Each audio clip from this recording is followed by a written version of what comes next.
श्री गणेशाय नमः। कार्तिक मास महात्म का 18वां अध्याय।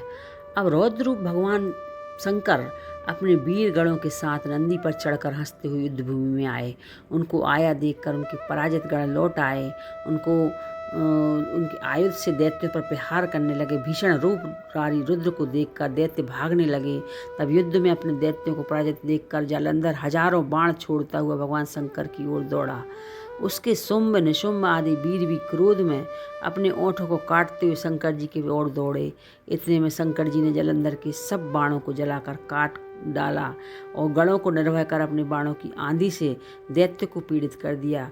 खड़गोरमा नामक दैत्य को अपने फरसे से मार डाला और बलाहक का भी सिर काट दिया। धसमर भी मारा गया। स्योगण किसी ने प्रचंड नामक दैत्य का सिर काट डाला। किसी को शिव जी के बैल ने मारा। कई उनके बाणों द्वारा मारे गए। यह देखकर जालंधर अपने शुंभ निशुंभ आदि दैत्यों को भी धिक्कारने लगा। भयभीतों को धैर्य देने लगा, पर किसी प्रकार की वह मस्त दैत्य दोबारा युद्ध में भूमि में जाने को तैयार न हुआ। दैत्य सेना ने पलायन शुरू कर दिया। तब महाक्रुद्ध जालंधर शिव जी को अपनी ओर ललकारने लगा। साथ ही 70 बाण मारकर शिव जी को दग्ध कर दिया और बहुत से बाणों से का प्रहार किया। शिव जी उनके बाणों को काटते रहे, यहाँ तक कि उन्होंने जालंधर की ध्वजा क्षेत्र धनुष को भी काट दिया। फिर 7 बाण मारकर उसके शरीर में आघात पहुँचाया। धनुष के कट जाने से जालंधर ने प्रचंड बाण मारकर उनकी गदा के टुकड़े कर दिए। तब उसने समझा कि शिव तो मुझसे बलवान हैं, अतः उसने गंधर्वी माया उत्पन्न कर दी। अनेक गंधर्व अप्सराओं के गण पैदा हो गए। वीणा और मृदंग आदि बाजों के साथ नित्य गान होने लगा। इसमें गणों सहित रुद्र भी मोहित हो गए। उन्होंने युद्ध बंद कर दिया। फिर तो काम से मोहित हो जालंधर जल्दी ही त्रिनेत्र भगवान का रूप धारण करके वृषभ पर बैठकर पार्वती के पास जा पहुंचा।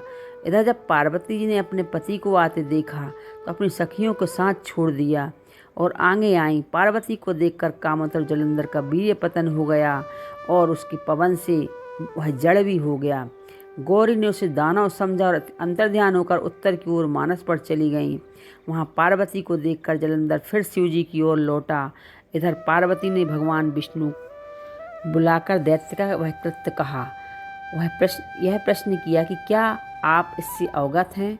भगवान विष्णु ने हाथ जोड़कर उत्तर दिया, आपकी कृपा से मुझे सब कुछ ज्ञात है।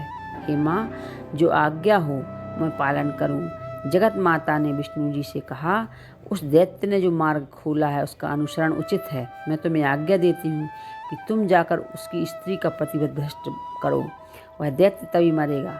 पार्वती जी की आज्ञा पाते ही भगवान विष्णु माँ की आज्ञा सिरोधार्य कर छल करने के लिए जालंधर की नगर की ओर गए। बोलिए श्री कृष्णचंद्र भगवान की जय। कार्तिक मास का 18वां अध्याय समाप्त।